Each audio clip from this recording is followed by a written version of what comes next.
যে আজিৰ দিনটোত কেনেদৰে কিছু বিজেপি দলৰ কৰ্মীখিনি শোণিতপুৰ জিলাত বিশেষকৈ নৰ্দৰ সমষ্টিত এনেকুৱা এটা পৰিস্থিতিৰ সৃষ্টি কৰিলে যাৰ বাবে কংগ্ৰেছ দলৰ আমাৰ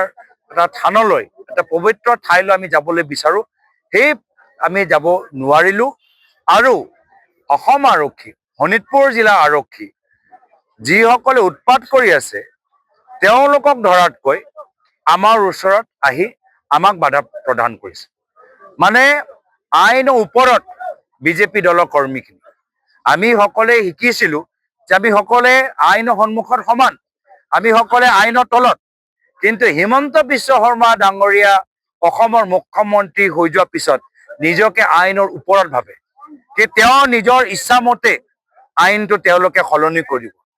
কিছুদিন আগতে কোনোবা এটা মানুহজনে ভুৱা FIR দিলে আমাৰ নিৰাপত্তা সম্পৰ্কত আৰু সেই FIR লৈ হিমন্ত বিশ্ব শৰ্মা ডাঙৰীয়াই আমাৰ কংগ্ৰেছৰ এড বনোৱা প্লেকাৰ্ড বনোৱা এজন দুজনৰ নাম লৈ আজি আৰক্ষীক নিৰ্দেশ দিছে যে তেওঁলোকক সমন কৰক কিন্তু আজি যোৱা কিছু দিনৰ পৰা বিশেষকৈ শোণিতপুৰ জিলা আমি FIR দিছোঁ আমাৰ কংগ্ৰেছৰ মহিলা কৰ্মীখিনি যে তেওঁলোকৰ ওপৰত শাৰীৰিক আক্ৰমণ হৈছে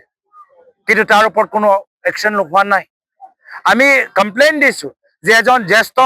ব্যক্তি অঞ্জন উপাধ্যায় গোৰ্খা সমাজৰ লিডাৰ তেখেতৰ লগত বিজেপি কৰ্মীখিনি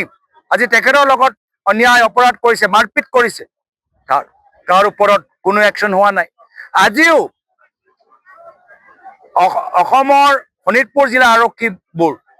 আজি চিটুৱেশ্যন নিয়ন্ত্ৰণ কৰাতকৈ ক্লিন চিট দি দিছে তো আমিও মনে মনে থাকিব নোৱাৰোঁ যিসকলে আজি বিজেপি হৈ কাম কৰে আৰু আইন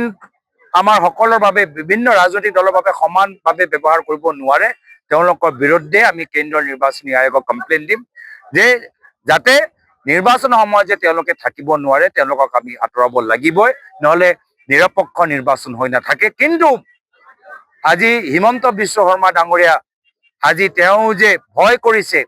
আইনে পিছে পিছে লুকাই আছে আইনক ব্যৱহাৰ কৰি কংগ্ৰেছৰ কৰ্মীক ধৰিছে আইনক ব্যৱহাৰ কৰি বিজেপি কৰ্মীখিনিক উৎপাত কৰিবলৈ মুকলি এটা মানে গ্ৰীণ ছিগনেল দি দিছে আইনৰ যোগেদি আমাৰ ওপৰত ভুৱা কেছ লগাই আকৌ আইনৰ যোগেদি অসমৰ ৰাইজে যে তেওঁৰ বিৰুদ্ধে গোটেইখিনি কথাবোৰ যে জানে সেইখিনি কথা বাতিল কৰিবলৈ বিচাৰে বাধা দিবলৈ বিচাৰে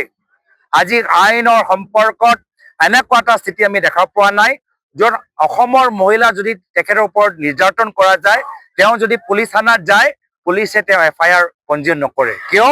যে মুখ্যমন্ত্ৰী নিবিচাৰে যে অসমৰ প্ৰতি বছৰ FIR সংখ্যা বৃদ্ধি হওক তো আজিৰ তাৰিখত এয়া হ'ল আমাৰ পুলিচ থানাৰ আমাৰ বৰ্তমানৰ অৱস্থা য'ত সাধাৰণ মানুহবোৰ আজি তেওঁলোকৰ FIR পঞ্জীয়ন নহয় আৰু বিজেপি নিজৰ ইচ্ছামতে অপৰাধীসকলক মুকলি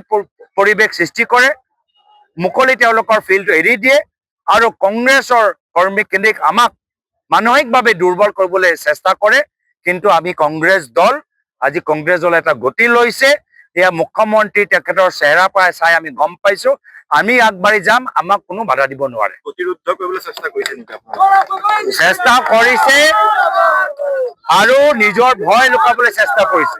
এইখিনি যে কাম কৰি আছে যদি মুখ্যমন্ত্ৰী বাস্তৱভাৱে নিৰ্ভয় তেতিয়া গোটেই মুকলি কৰিবলৈ দিয়ক আমাৰ নিজৰ সভা কৰিবলৈ দিয়ক আমাৰ সভাত কিমান মানুহ আহে নাহে তেওঁলোকে চাওক চৰ্চা কৰক কিন্তু এতিয়া দেখা নাই যে এতিয়া আমাৰ সভালৈ শ শ মানুহ আহিছে এতিয়া সেইকাৰণে আমাৰ সভাৰ সমিতি ভয় বাধা দিবলৈ চেষ্টা কৰিছে তেওঁ নিজৰ ভয় যে পৰৱৰ্তী সময়ত জেললৈ যাব লাগিব সেই ভয়টো লুকাবলৈ কাৰণে আৰক্ষীবোৰক ব্যৱহাৰ কৰিছে